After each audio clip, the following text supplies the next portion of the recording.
Welcome to the Danny Clinkscale Reasonably Irreverent podcast. Insightful and witty commentary, probing interviews, and detours from the beaten path. Welcome to Danny and Stan's football weekend, and the San Diego Chargers were the team that saved the day as far as the weekend is concerned. Of course, the Chiefs were the team that won the game, but the Chargers did a lot to help that out last night and save a lost weekend of college and pro football in this area. A lot to digest. Some of it, most of it kind of bad, actually, but the Chiefs get a W, a badly needed W, and in football, winning is the thing. How you get there doesn't all that much matter. If the Kansas State Wildcats, for instance, had managed to win their game despite the struggles throughout in what was actually a very competitive football game all the way. You wouldn't care how you get there, how you get to the W. It's such a big difference than the L. And, of course, the other two games, well, that's the ugly. So we'll talk about Missouri and Kansas, and maybe more particularly Missouri because of the situation they're in and the way their season has gone completely sideways over the last 6 weeks or so. All that's on the table today on Danny and Stan's Football Weekend. And I need Stan for analysis of last night's Monday Night Football game because that one went all over the place, to say the least. That's why we have him here to talk football every single week on Danny Clinkscale's Reasonably Irreverent podcast. We're here with Joe Spiker, the president of Easton Roofing. And Joe, you worked for other companies in the construction industry. What inspired you to start your own company in Easton Roofing? Well, you know, Danny, when you are working for somebody else, you oftentimes don't get to see the project through from beginning to end, and you don't get the final control over the customer experience. And I wanted to build a place where people can come and get work done on their house and not have to worry about being treated the wrong way and get a good customer service experience start to finish. The company slogan is "Where Integrity Matters." Why is that so particularly important to you? Well, for us, what that means is treating each other with respect at work, treating our clients with respect, and making the right choice, especially when no one's looking. So when you're presented all the time as a contractor with choices that have to be made, are you going to make more money on this if you cut a corner? And we just wanted to make a place and a slogan that said to our people and to whoever is our customer, we're not going to do that. We're going to make the right choice regardless of profit. Easton Roofing, where integrity matters. For many people, a family law case will be one of the most difficult experiences in their life. The law firm of Kenneth McRae will help you through it. Personal and effective help from Ken in concert with you will develop a unique strategy for your unique case. As Ken always says, divorce can be civil law, not civil war. Licensed in Kansas? Visit McRaeLawOffice.com or call 913-972-4765.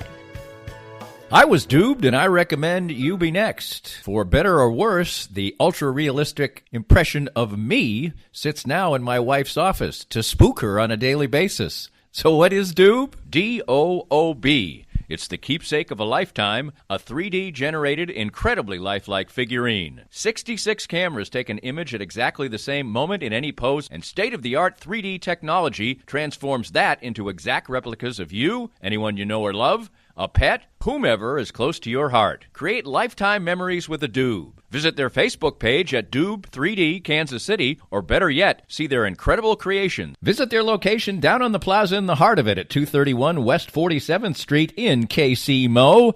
Doob, be next.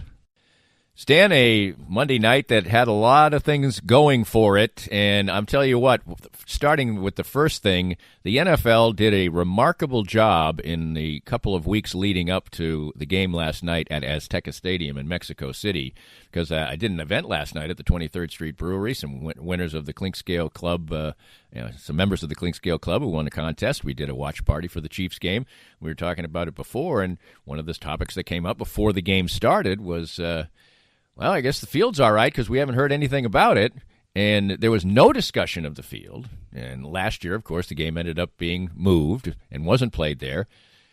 No real commentary about the field. So you're figuring, okay, they worked things out. They figured it out. The field was awful. Awful again. And I don't see how they can continue to play games there under those conditions. You can make an argument that maybe it affected Tyreek Hill, who pulled a hamstring. Big chunks of grass pulled up all the way. Chargers field goal kicker seemed to indicate that his miss was caused by the field. That was kind of a disaster and kind of reflected the night of football, for that matter, in an atmosphere that's so exciting. The fans are into it, and there's a lot of good things that go on by having the game in Mexico City, where there are a lot of football fans. It's not really like London. But the field has got to get better, doesn't it? I believe so. The NFL Players Association could be a big factor right here, because these guys are worth millions of dollars individually, and their agents are outspoken, and the teams want to protect their assets, obviously, but it really is going to take the players to say, I don't feel comfortable with this. You just wonder, did it affect Tyreek Hill? I don't know where he got injured. We saw it at the end, but it was scary out there, seeing guys slide around and then chunks of the field come up on certain cuts. And it just, as a kind of funny thing, I thought, well, they might have tested out this field with a bunch of 125 fast soccer players, 125-pound soccer players, but putting 300-pound guys out there, and the grass may move differently. So it looked good, but then it really turned into a divot fest. And it wasn't the worst. We've seen worse. In fact, one of them was a Super Bowl. When Cincinnati played San Francisco in the Super Bowl, they put down a new field, and it didn't take, and it was bad. I think Crummery for Cincinnati broke his leg really, really badly early in the game just because the field gave out. No, it's an issue, but at the end of the day, surprisingly, it's a player's safety issue. It's for the owners and players to sort out. It was a great event. Mexico's a great place to go to. There are so many fans, and it's not a long, hard travel for the players either, so you don't really put them out too much. And I thought they thought it was like a bowl atmosphere or something, a lot of fun. But I didn't think the field decided the game. Now, a Chargers fan might say, if we make our second field goal and we lead 6-0, that may have made a difference in the game, because I do believe, in the craziest thing about football, you can gain momentum off a missed field goal. Now, I understand how it happens with turnovers. I'm not sure how this all works out, but you really can gain momentum by missed field goals. And I thought, wow, the Chargers are dictating this game early. They're doing exactly what they want against the Chiefs, holding the Chiefs down enough when the Chiefs are on offense. And then when Tyreek Hill gets hurt, I say the Chiefs are a damaged team. They're not going to be able to be as good as they normally are. The Chargers' defense is a strength. And then when the Chargers missed the field goal, I said, game over. Chiefs are going to win this thing. I mean, you cannot dominate. You have your moments, like a Rocky movie. Right. Bang, bang, bang, bang, bang across one side and then the other. When you have all the momentum, you have got to take advantage of it and put the points up.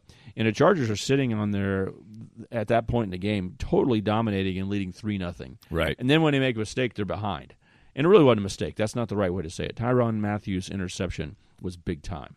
When he stepped in there and picked that ball off. That is defense outplaying the offense. That's not a Rivers mistake.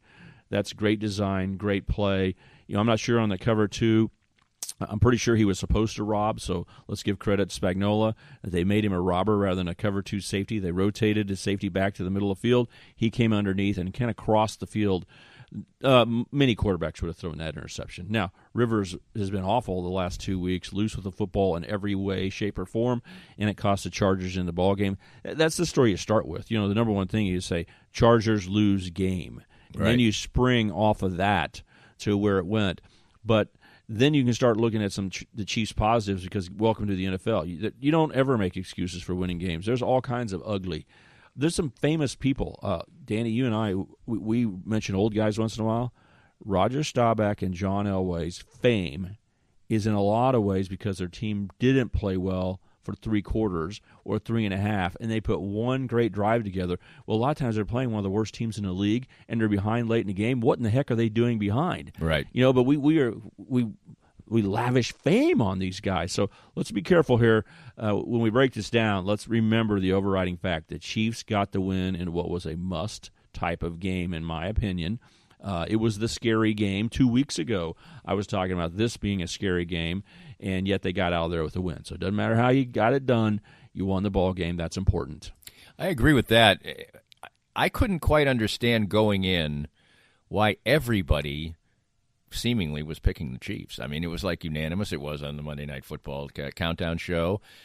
Maybe some people thought it was going to be close, but I got what I expected, a desperate and engaged San Diego Charger team that if they'd cleaned up, well, how can you clean up 800 mistakes that they made? I mean, they looked like down to down the better football team, and that's kind of what I expected. Not that they're better, but on that night, I think the Chiefs probably heard all this too. On that night, that they well could have been and should have been, in my mind, the better football team on that evening because of the circumstances. They had to win. They have some good personnel. They're getting healthy. An unbelievable blown opportunity for them.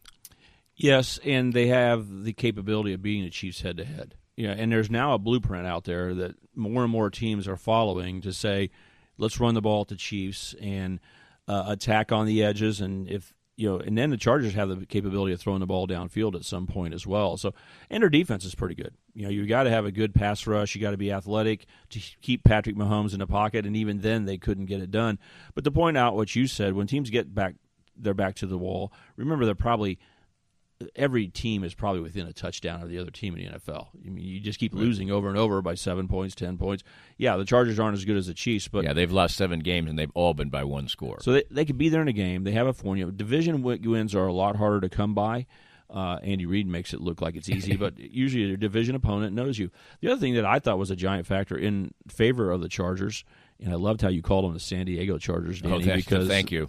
I'm sure I'll do that until that happens, and they go back to San Diego. And I know I'll probably do it a couple times here. Also, they should be the San Diego Chargers. Even the LA fans don't want them in Los Angeles, but that's a big point. They don't have a home field. They play in a soccer stadium, and it's demoralizing to look around 25,000, 30,000 seat stadium, period. When you're running down the field on a deep pattern and you look up and you see the sky instead of the stands, that looks like you're in high school. Right. Then the other team fills the stadium. Right. And then when you're on the road, the Chargers actually have probably been a better road team in the last couple of years. But still, do you really want to go where you're hated by everyone and the noise is tough? This was a situation where you got a big-time stadium, a loud crowd, and at least everyone isn't against you on the road. So I really thought the Chargers, and back to the wall is an important opinion, I really thought that they had the capability of playing at a high level. And when they played at the early part of the game, it looked like this is the formula to at least have an advantage over the Chiefs. Doesn't mean you're going to win because Patrick Mahomes can go off. But we always talk about the formula to beat the Chiefs is to barely beat the Chiefs. It's not to blow the Chiefs out. That's how good Kansas City is. But the Chargers played it out perfectly. They looked to have the components. But let's give the Chiefs credit, red zone defense, if you want to say that. That first drive forcing a field goal is big because the Chargers were rolling down the field. I go, this is going to be 7-0. And then when they didn't get that, the next time down the field, I go, oh, this is 10-0. It's still 2 scores, and the Chiefs have shown no sign of being able to stop them. And then the missed field goal comes in. I think there's a momentum change. And what do you know? The Chiefs' lead going into halftime thoroughly outplayed. And I got my buddies who are texting back and forth, and I go, this game's over. I mean, the Chiefs were dominated and lead at the half. Right. Now, gave up the over Tyreek 300 yards. Yeah, the Tyreek factor was important as well. I mean, it starts with Rivers losing the game, Chargers making dumb mistakes, but then not having Tyreek Hill changes the dynamics of the offense. Travis Kelce stepped up and said, I'm a go-to guy. He went out and made winning plays. That's very nice. But I think there's one play, if you want to be a little conservative about where the Chiefs are, and most fans do not want to be, there was a hands to the face against the Chargers pass rusher. Melvin Ingram, that overturned a fumble and a return by the Chargers. That's when my hair stood up on the back of my neck, and I go, uh-oh, at the half I called this over. But this play right here could be the spark to get the Chargers right back in the game and to win, because they got a second half turnover. The Chiefs are like, here we go again. It was a short field, and the Chargers were going to take the lead probably. Instead, it's overturned. We don't think about it. Now, I also would say Tyrann Mathieu had an interception that ends the game that he dropped. Yep. So, there's some give and take in this thing. Yeah. The Chiefs showed hints on the defensive side of making plays. How can you not be excited about Frank Clark played a great making game. Plays? One thing that I thought of when I'm listening to some of the discussion about the game, and is this the sign that Frank Clark is healthy, maybe the pinch nerve he's talked about and back. I thought that Frank Clark was extra motivated because Rivers is out there and he and Rivers are mouthing off at each other. And I think he really got some. I hope it's more the fact that he got healthy and not the fact that he was just a pissed off defensive player because he can't stand Phillip Rivers. But I think there might have been some of the latter. Right. That's why division games are fun. I mean, it sometimes brings out play from players. And I don't know. The other thing is that's where the Chargers were hurting most at tackle, with their backup tackles. So it was a great day for him to attack.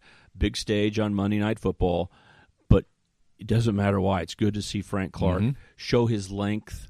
The dip that he made on the pass rush really is a coordinated veteran play. All the things you want to see from dominant players.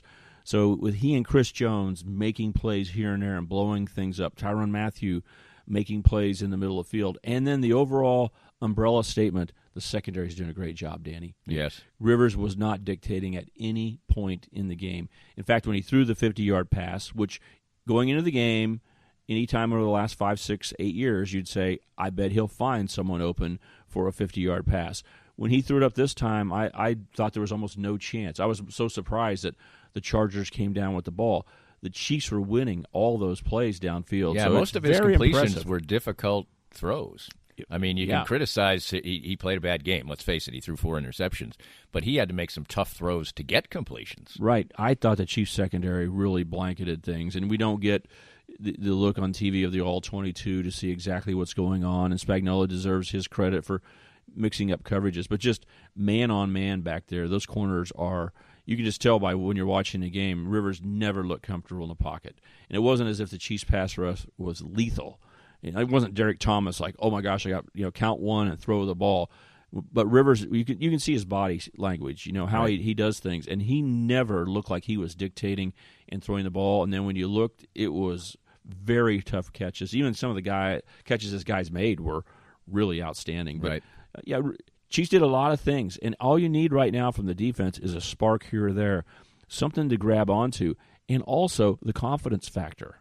Okay, because when they dogged Denver, I didn't buy into it at all because I thought it was a Thursday night special and the Broncos, all of that, but the players didn't know it, and it carried over. Then they got beat down a little bit, got exposed back to who they really are, and here they bounce back.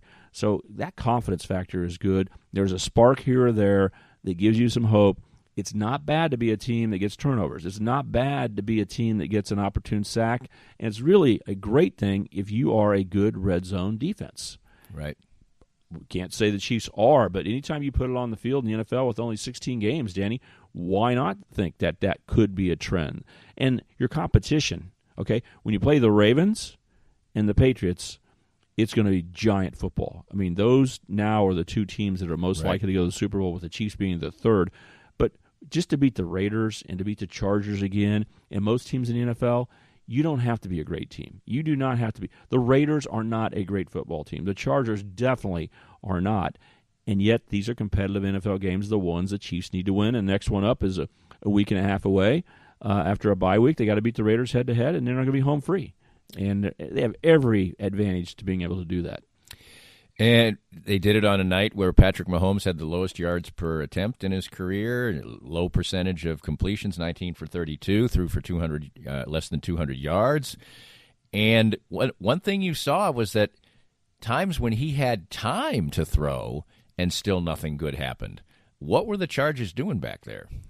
Well, one thing is they were when he was scrambled and ran, he knew it was man-to-man. And we've talked about that a little bit, I think, Danny, on a couple of our broadcasts, that the smart quarterbacks realize when you have man-to-man, all you got to do is find a gap and run, and it's the best play. The coaches, you just audibilize to the best play. So sometimes you're not really even looking to pass. You really know the best thing to do is to run the football, and he did a fantastic job of that. Well, three or runs 4 for over 50 yards. Yeah, he had most yardage he's ever had. Didn't take hits on those runs. He knew what he was doing.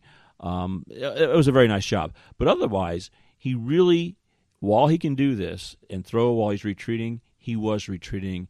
The Chargers did a pretty good job of, they're athletic in their rush. So when you think that, when they make that contact, for instance, the tackle hits the defensive end and they hold things up for a little bit, With the Chargers, that does not end. They have a second and a third move. That doesn't mean they're going to get there, but they can cross over. Like the defensive end to the quarterback's right can actually curve over and end up on the left side and get you before you get to the line of scrimmage. So Patrick didn't have a chance to turn the corner, move to the line of scrimmage, and then really say, the whole field is my oyster, watch out. It seemed like he just kept retreating and staying somewhat in the pocket, even though they didn't have a hand on him.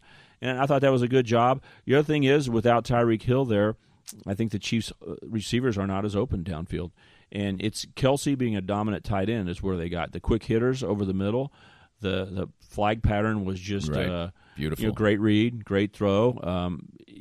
Travis didn't do anything on that other than, well, I mean, hey, he's an NFL receiver to catch the ball, tap down. I mean, that's hard. But it was really Patrick Mahomes just read it and said, that's truly cover two. You throw the ball at that 45-degree angle. We call it the flag in that void. That's where it's open.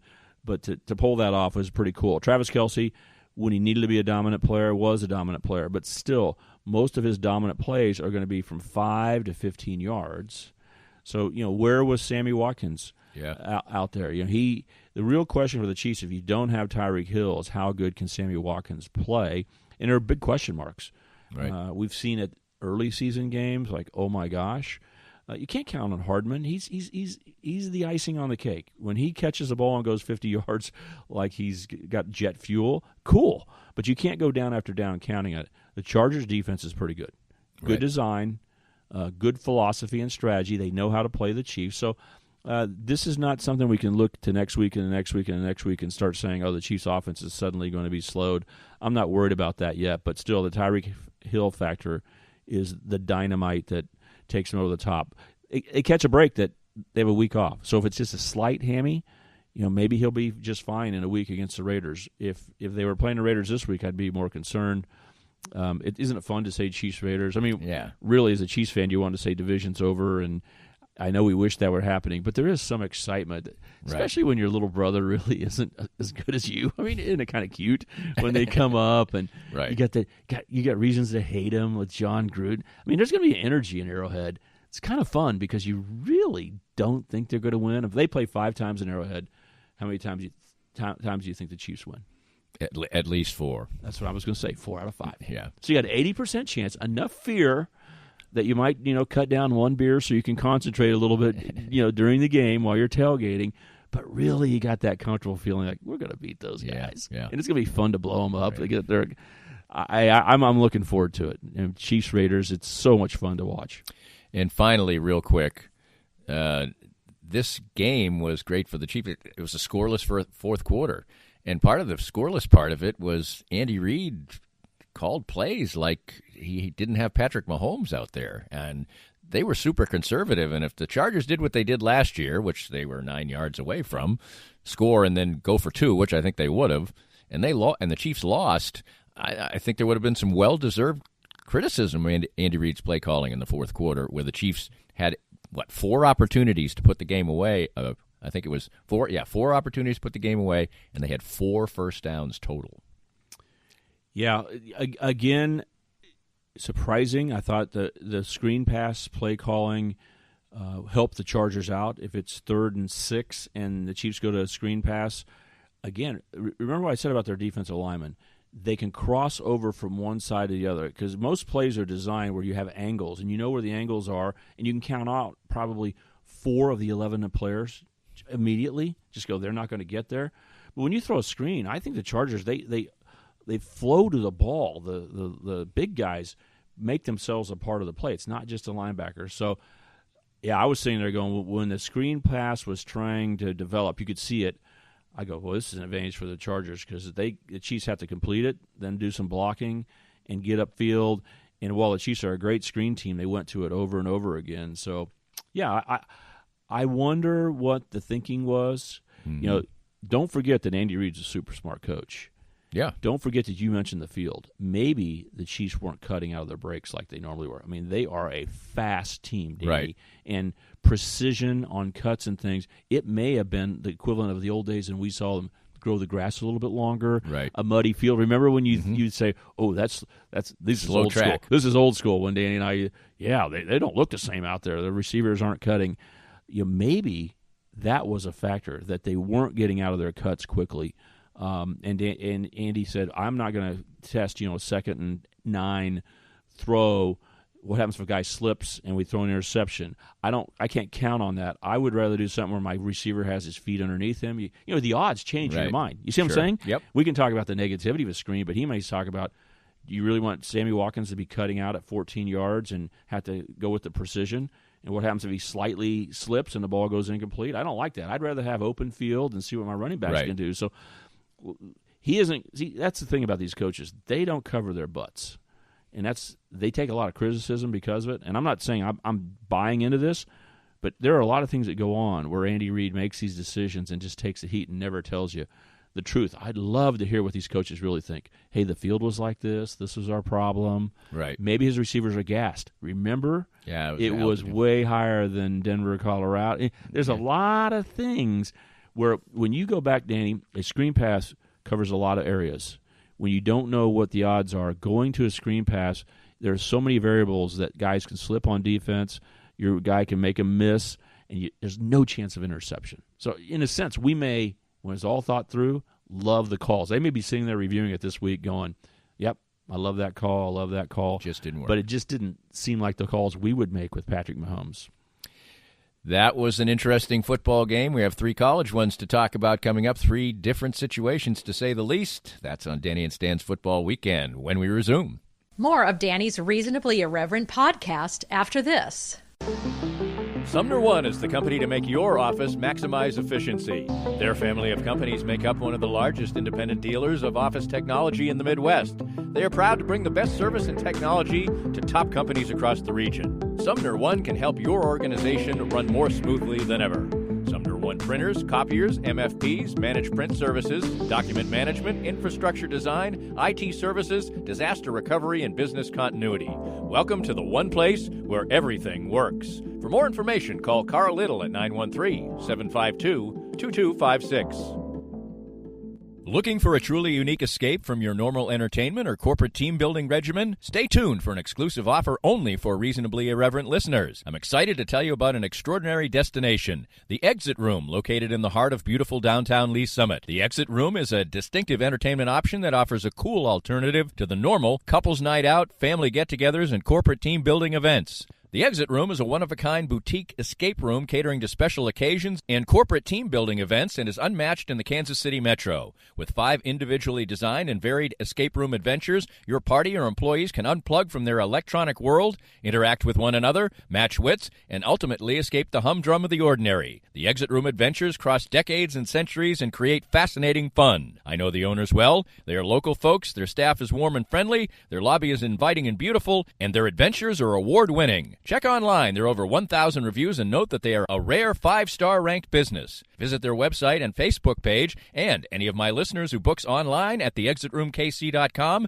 using the promo code ClinkScale19 gets 10% off any ticket purchase. The Exit Room in Lee Summit. Unplug, interact, and escape. There's no need to get a case of the Mondays every week, not during football season anyway. Hey, this is Matt Llewellyn from the 23rd Street Brewery, and we are the place for Monday Night Football. Food and drink specials every week, and all new televisions always at 23rd Street Brewery. The hardest thing about Mondays now will be getting through the workday, although waking up on Tuesdays might be a little bit tough. But remember, watch all the Chiefs games, NFL games, every game at the 23rd Street Brewery. Are you thinking of starting a new business? Does your current business feel stuck? Or are you just trying to grow what you already have? Running a business is a lot of work, and it takes the right team to make it all happen. If you're looking to grow your business, call my friends Ben and Greg over at Fuego Consulting. They put together a company that can help you reach your business goals. Whether you're looking to get online, build a social media strategy, or rebrand your business, they can help. Call Fuego at 816-663-9695 or visit them online at fuegoconsulting.com. Fuego Consulting. Let's grow your business together. College football weekend was one of those from back in the day, what we used to have Quite a bit, actually, where the locals went o-fer. We've had better times of late. Kansas is almost always penciled in for an O, so that they're 1/3 of the equation that gets you there. Let's talk about the most competitive game first, the Kansas State game. First of all, congratulations to your son. He was fabulous in the game. Started, made a highlight reel catch. Stan Weber mentioned on the broadcast after that catch, as a matter of fact, on ESPN. I got my name on ESPN, Danny. There you go. And I wasn't good enough as a player to ever get on ESPN. First of all, toot your son's horn a little bit, because this isn't just because it's Stan Weber's son. I mean, he was an impactful player in the football game. Yeah, Landry had a really nice game early in the game from the slot. They did that fade where you run up the field, but you have so much room that you can keep working toward the sideline, and he threw that pass. The West Virginia defender was there, and when Landry caught it, he had to really do it with one hand because they were kind of tied together, almost stuck together, and he made the catch like no bobble. I said on the air, I've never been more proud of Landry for a block. It's a key for a block because I haven't seen him block that much in his career. He usually was a quarterback. So on an option play when it was hard to score touchdowns against West Virginia, he had a key block and logged in the safety there forever. So he really did a nice job. He played a good game. What's interesting is, as an analyst, I could say, wow, that guy had a good game. As a parent, I can say that's the way to give your team a chance. You did the best you could. And as a K-State person, and the way I taught my kids, they just said, we lost. We went to dinner afterwards, and there was no happiness at all. I mean, there was none. Landry just said, I got to get better. I mean, wow. It really is cool. I mean, maybe I'm more proud of that than anything because I'm not really a parent to go down that path, but I'm also objective and say, those are good plays. And I'll tell you what, it was all about the team. So he just said, I got to get better. And the Cats have to get a little bit better. I don't think some people saw this game coming. I'm not going to say I did, and I thought that West Virginia was going to win, but K-State is not a dominant football team. They can look it at times and when things click, but they have to run the football to look good. And the last couple of weeks, they just haven't been able to run the football. Well, Danny, there's a show that I'd like you to listen to sometime. I think you'd really like it. It's on 810, Sports Radio 810. It's kind of got a powerful signal. Saturdays, called College Football Game Day. You're going to love the host. He's a really good guy, someone that you could relate to and probably believe in a lot. But we spoke about on Saturday. We only had a half hour, so we went quickly. But the danger factor that I talk about, when West Virginia plays their game, they can be very hard to beat. They stop the run. They had coaches who were very passionate. I could go through three coaches. I won't waste your time. Head coach, defensive coordinator, and another special teams coordinator who had a real purpose to be back in Manhattan and to win. Their backs were to the wall like an NFL team. But here's the thing that we didn't factor in on Saturday when we spoke about the danger factor and what West Virginia could do and how they're a good matchup to compete with K-State. They changed quarterbacks. They aren't the West Virginia that lost the previous games. The guy they had now, I went back and watched the game, and I go, I don't think I gave enough credit. I didn't discount him during the broadcast, but I didn't give enough credit. So this will be my first time to analyze it, what I think is appropriately, and say that quarterback was not the quarterback who quarterbacked West Virginia in the previous games, and he made winning plays all over the place, keeping alive, throwing accurate footballs. Some of it, just a normal 15-yard completion on 2nd and 8. He threw between three players in the middle of the field in a dangerous area. And Austin Kendall, who's a transfer from Oklahoma, has not played poorly. He's not the reason Oklahoma lost, but he wouldn't have made that throw. And that might have been a punt, throw right there, because it wasn't easy for West Virginia. So at the end of the day, if you want to talk in another term, the K-State team had two plays that they really cost themselves. They gave up a 50-yard touchdown on 3rd and 22 when everyone sucked up and you should never get beat over the top. They did that. That's unacceptable. And the other time was earlier in the game, West Virginia missed a field goal. Remember we talked about momentum and missed field goals, and there was a chance K-State was going, West Virginia's doing some really nice things. They made a field goal, but they missed this one. Here we go. And then they accidentally roughed the center, jumped on the center, illegal, gave him a 15-yard penalty, and then West Virginia is back at life. You take those two plays away, just those two plays, and K-State probably could win the game. But it still took West Virginia a lot of other plays. K-State's given up 5 passing touchdowns all season going into the game, and West Virginia got 3. So they made plays on third down. Let's see what Daggy does the rest of the year, and next year he's redshirting, right. Danny. Yes. He waited to the final 4 games because I studied this guy.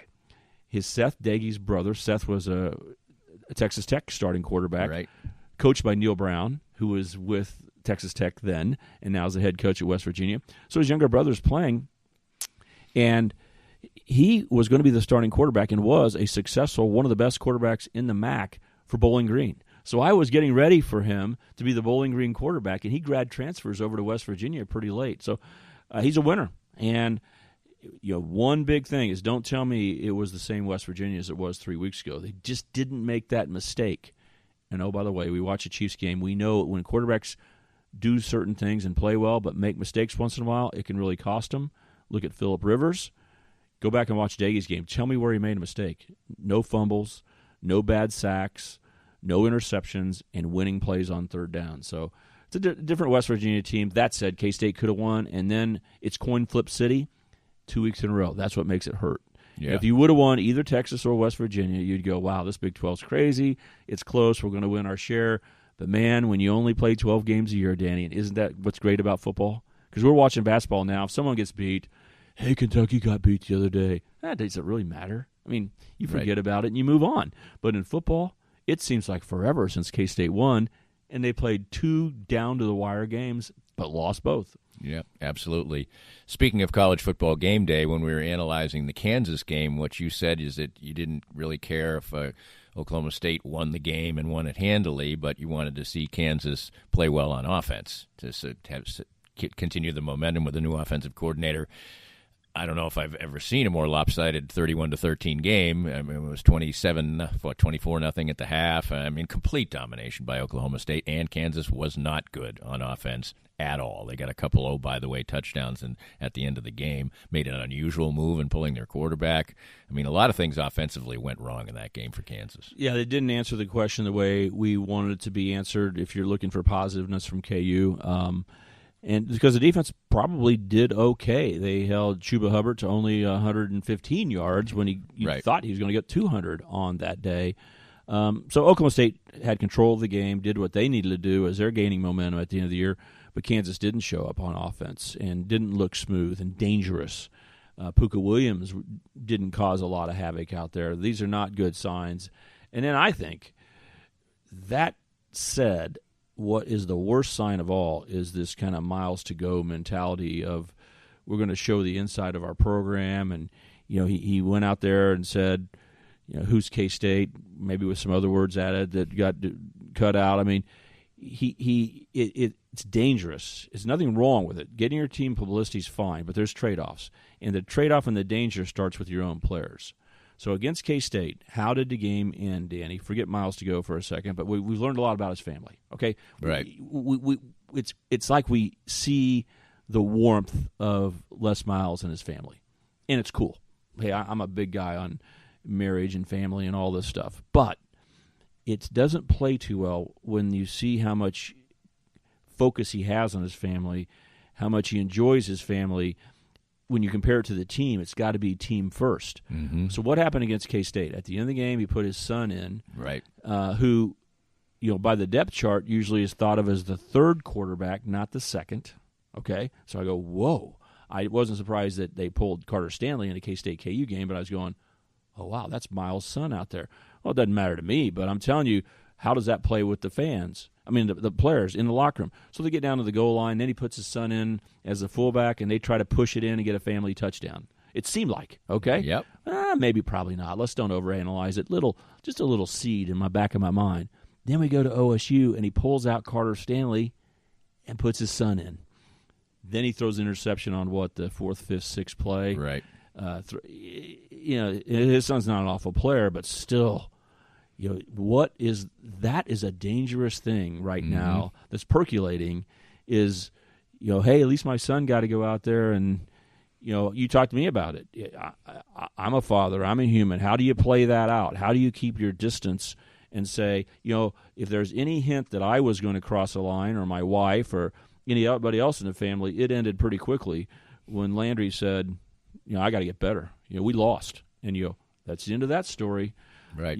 But with Les Miles, the perception can be with the players, like, what the heck? Yeah, just because we were losing doesn't mean you get to just throw your kid in there for fun. And then he goes and throws an interception. That's what they're saying. So I don't know if there's anything percolating there, Danny, but this is the thing where my playing experience really helps. It is wild how the cancer starts within. So there's not a lot of momentum. They didn't do things well on offense.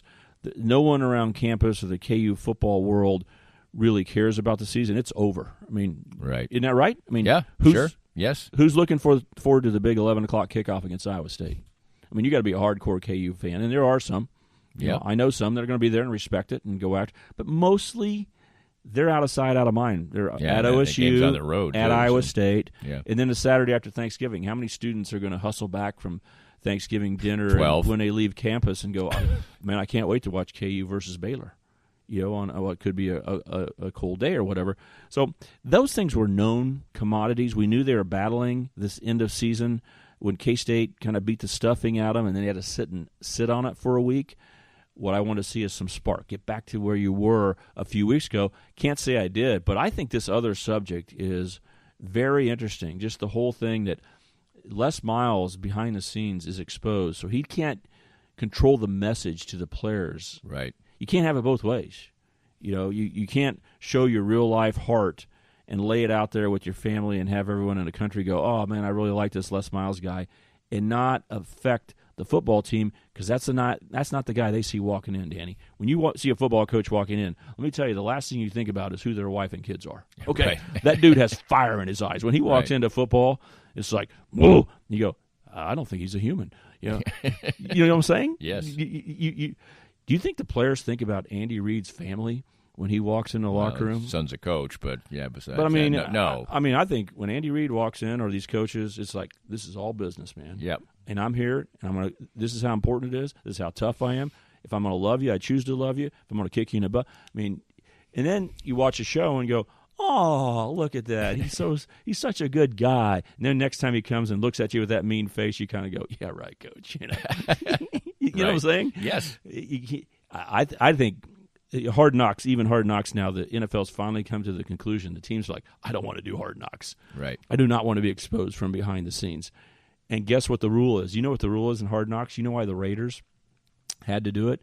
If you haven't been on Hard Knocks X number of years and you're last in your division, they get to pick you. No one is raising their hands in the NFL right now and saying, come over here, we want to be on TV. You earn. The Cleveland Browns 2 years ago was the best when the GM from the Chiefs, John Dorsey. John Dorsey is running the Cleveland Browns at the time. Basically, I know they have an owner, and they say, well, what do you think about being on Hard Knocks? He goes, we're not going to be on Hard Knocks. We're not going to let anybody on the inside of our program. We want to stay focused. We don't want that distraction and all that comes with that. And then they called him up to the owner's office and said, we don't have a choice. There's new NFL rules. We've been selected. Right. So they came out the next day and go, we're very happy to be a part of Hard Knocks to promote. And that was a season ago, Baker Mayfield's rookie year. So it's an interesting dynamic to me. I love seeing the inside of football. It's fun. You're promoting your brand. Les Miles is a great guy to watch. But I'm talking about what happens. What is the effect on the football team? What's happened the last couple of weeks brings it into play. If it would have been all rosy and we would have beat Boston College and all the celebrations, it was kind of double or nothing. Does that make sense? Yes. And right now, we're seeing that maybe the nothing may be showing up. Well, we're seeing the nothing side for the Missouri Tigers, and now it's a full-blown crisis. They have the game against Florida. They usually control things against Florida. They play well against them, and their offense is just dreadful. Saw a stat the other day. They have more penalties and more punts, both of them, not combined, than points. Each individual stat stands on its own. Yeah, more punts than points, more penalties than points. The last 4 games, just dreadful offense. And Kelly Bryant did provide a little bit of a spark. He was elusive and avoided some. Fran Tarkenton liked to pull out another old name in some of the sacks he avoided, but still they can't score a touchdown in modern college football. They haven't scored a touchdown in back-to-back games. Their defense has been pretty stout, put in these awful situations. But they basically they can still win the game against Arkansas, be bowl eligible. But this Tennessee game that you've been pointing to for weeks now is a really, really big deal for the Missouri Tigers right now. I mean, this job, if his job isn't on the line right now, which I think it may be, it sure as hell will the last game against Arkansas if they lose to Tennessee. You just can't lose to Arkansas under any circumstance because was it Western Kentucky that whipped them a couple weeks ago? It's hard for me to finish. It's hard for me to think that I said that right. Did I just say that right? I either remembered wrong or said it wrong. But no, the Tennessee game is a giant game. The Tigers, you could say, well, hey, we play better at home than the road, but that didn't matter. Now, let's just step back for 1 second because it's easy to pile on. If that game would have been the 6th game of the year and Florida would have rolled into town and instead of Missouri winning 4 or 5 in a row would have been a loss in the middle, I would be talking about how they stood up to Florida very well. They didn't look outmatched physically. Their offense couldn't move, but, hey, Florida's defense is their strength. It's hard to move the ball against Florida, but they turned around and made it real hard on Florida and were just, some kind of fumble or crazy play away from taking the lead and go, here we go again. We find a way against Florida. So I thought there were a lot of positives out there, but then when Florida got that next touchdown to go up by double digits, you go, there is no chance Missouri's coming back. And then it hits you right in the mouth about the offense just is not functioning at a normal college football level. You stated it. It doesn't matter who you are. You should be scoring 17 to 20 points no matter what. I mean, that's why I was talking about KU at Oklahoma State. You can get whipped, but show me 30 points. Show me 27 points.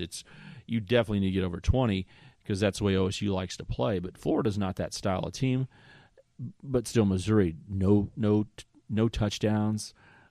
So many question marks. Every play looks like something is going to be shut down. I mean, when they gain 0, you're not surprised, and that's not a good feeling to have because Kelly Bryant has the capability of scrambling.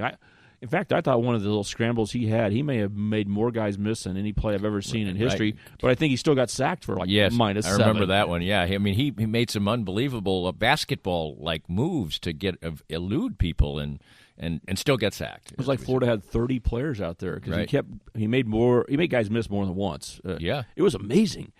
So you just don't want to pile on him, but where's the spark? Where's the winning play going to be right now? And this is the game because you have an opponent that's not great. They're absolutely near your level. They're playing with a little more confidence in Tennessee, but there's a lot of similarities. Tennessee's going to walk in with pride. I mean, those T's on the helmet, they feel that they're one of the best teams in the country. I mean, that's just what when you go to practice, when you go in there's national championship trophies, there's Peyton Manning. I mean, these guys, false sense of security and totally wrong. Just because you put on the helmet doesn't mean you're as good as the other guys. But the Tennessee players believe they're good. So they'll come in with that kind of swagger or confidence until you punch them in the mouth. But they really are just a team slightly worse than Missouri. They're on the road. So Missouri should have some advantages, but this game is just built up. The sequencing of this whole thing is now built up to be so monumental. Where's the Missouri football program going to go? Even if you said, well, Barry Odom, we're going to stick with him or we're not, you just can't lose to Tennessee right now. You cannot take a season where we expected them to go 7 or 8-0 before they got rough waters to end up being 5-6 and needing to beat Arkansas on the road to get bowl eligible. And but if you win this game, win the next game, how about the NCAA rules? We're going to let Missouri go to a bowl game. Right. Then they go out, get a practice 15 days, and actually go win a bowl game. Missouri fans are so negative right now, like, we never win those bowl games. I mean, we were better than the last 2 teams, and they got beaten bowl games. But what happens if Missouri beats Tennessee by 17 points or controls the game and wins, then beats Arkansas, wipes them out on the road, takes care of that, check mark, we won a road game, and then go win a bowl game? Barry Odom's solidly your coach. Things are fine. So there is truly sun to come up on this dark night. But the Tennessee game's the whole thing because it can go so quickly the other way. You lose and you beat Arkansas and you're 6-6, and it's the most embarrassing 6-6 I've ever seen. I mean, there's going to be less joy in being bowl eligible than any time I remember in history. Oh, absolutely. I mean, if Nebraska gets bowl eligible this year, they're going to be celebrating because they haven't been for a couple years. Yep. But Missouri, no one thought winning only 6 games was in play. I mean, right. I run this thing through my mind 1,000 times. There's no way Missouri's worst case scenario they win 7, maybe 8, right. but 6, no way. And now it's in play with Tennessee. Again, for a low-level game that doesn't matter, where college football is now thinking about the playoff and who's going to get in, and is Tua, what's his NFL career going to be, and all these giant questions that the nation's talking about. This is the kind of game that I enjoy the regionalization of football as well as the national look, because this is a giant game. Mm-hmm. And, both these teams need to win bad. It is a bad, bad day. Whichever one loses, because the Tennessee fans are going to be so upset if Missouri, on the losing streak they haven't scored a touchdown in 2 weeks, and then beat Tennessee. Do you know what it's going to be like back there? Not good. They are not happy with where their program is, and they don't think Missouri is even a roadblock. It's not even a bump in the road. Right now, the Tennessee faithful are like, well, we're going to win this week, right, and then we're going to beat Vanderbilt too. And look, we better beat Vanderbilt, because sometimes we stub our toe when we play them, and we're going to win our last 2. Then we're going to win a bowl game. And look, Tennessee football's back. Right. And then they come home. You just lost to Missouri. Who, this is the ugliness is for the loser. Yeah. Tipping point game, to say the least. A fascinating weekend of football past, fascinating weekend of football to come, and it's always a pleasure to break it down with Stan Weber on Danny and Stan's Football Weekend. This podcast was made possible by our great sponsors like Easton Roofing, the presenting sponsor of Kansas City Profiles at the Danny Kling Scale Reasonably Irreverent podcast. Easton Roofing, where integrity matters. We hope you enjoyed the latest Danny Kling Scale Reasonably Irreverent podcast. Come back soon for something fresh and new.